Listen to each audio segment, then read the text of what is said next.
मोहन भागवत ने कहा कि भारत ने हमेशा यह मिसाल पेश की है कि सभी को साथ लेकर चलना चाहिए। दुनिया भी यह मानती है कि 16वीं सदी तक भारत हर क्षेत्र में अग्रणी था।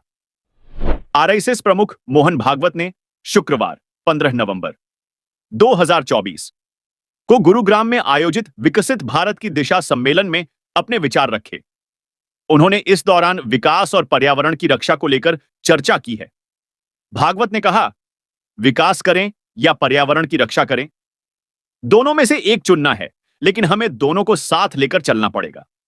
इस संदर्भ में उन्होंने यह भी कहा कि जब तकनीकी प्रगति के मापदंडों की बात आती है तो मात्र 4% जनसंख्या को 80% संसाधन मिलते हैं और ऐसे विकास के लिए लोगों को पूरी मेहनत से काम करना पड़ता है।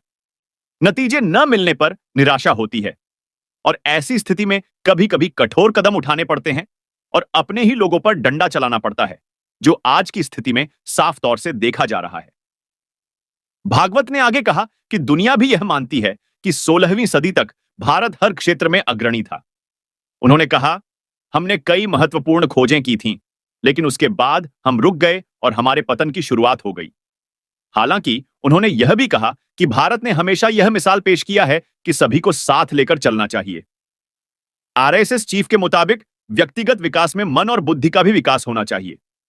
विकास सिर्फ आर्थिक लाभ हासिल करना नहीं है, बल्कि यह मानसिक और भौतिक समृद्धि दोनों का मिला जुला रूप होना चाहिए। भागवत ने यह भी कहा कि अध्यात्म और विज्ञान के बीच कोई टकराव नहीं है। दोनों का मकसद मानवता की भलाई है।